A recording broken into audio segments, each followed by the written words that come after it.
Well, everyone's joining in, so I might as well. Look first at this face. Can you see it? This face in front of you now was Jacob Rees-Mogg. Born in 1969.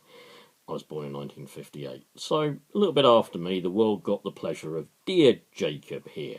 Yep. Now, as everybody's joining in, I'm going to join in too. First, I'm going to begin by saying, Moggy, Moggy, Moggy! Out, out, out! And you've got to respond, Moggy, out! Moggy, out! Moggy, Moggy, Moggy! Out, out, out! Mogadon Mogg. Mogadon Mogg. Mogadon Mogg and a woman's right to choose. Okay, let's set it in context, okay?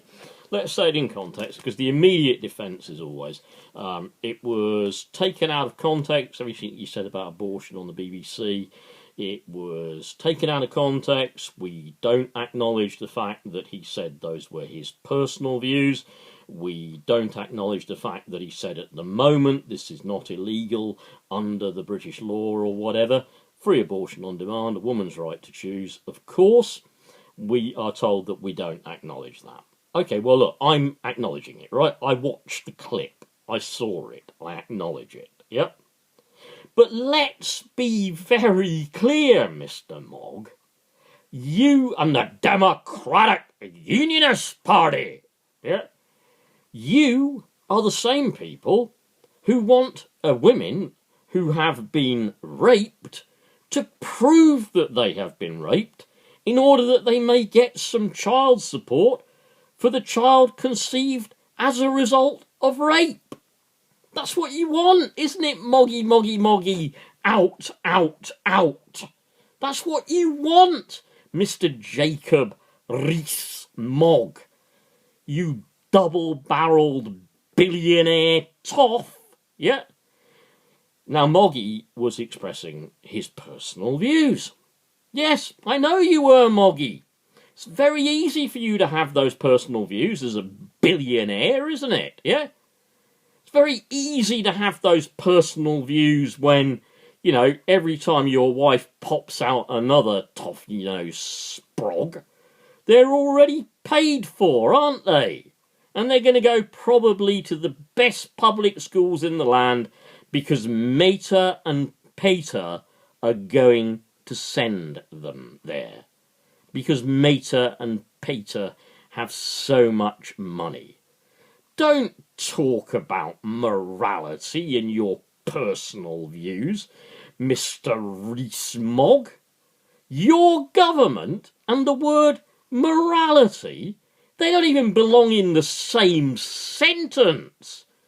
Talking about sentences, sentencing disabled people like myself and thousands of others to eugenic cleansing from society, that's a sentence, isn't it? And it's something your government choose to do, isn't it? Sentencing people to death, virtually, by withdrawing their means to survive. Remember David Clapson, when your Prime Minister, and probably yourself, hooray Henry, hooray Henry, hooray Henry. Remember when all the hooray Henrys made a big fuss about David Clapson, an ex-serviceman, dying because he couldn't keep his insulin cool in a fridge. He had no money on him. He was actually surrounded by a swath of job applications and forms, and he hadn't eaten for so many days. Oh, jolly fine. We support the servicemen, don't we? Oh, jolly good. Awfully good, our armed services. Oh, how jolly nice. You didn't support him, did you? Don't talk to me about morality, you upper crust. Oh, I won't say it. But you know exactly what I mean. Don't talk to me about morality. Let's be clear, Mr. Mogg. Although those are your views, they would be views that you would seek to have turned into law through your party. And with your hands-on shaking hands association with the Democratic Unionist Party, the Orangemen, the Orange Order, who consider their women are like, are just so subservient to the needs, and are the property of the Protestant male in this house, because I tell my woman what to do. I am a Protestant, and I believe in Jesus Christ. Well, actually, I believe in Jesus Christ as well, but it's not quite like you, Mr. Mogg. Not quite like you. Don't give women lectures on morality, whether it is your morality regarding abortion or something like that. Like most people like you care greatly, don't you, for the child as long as it's unborn.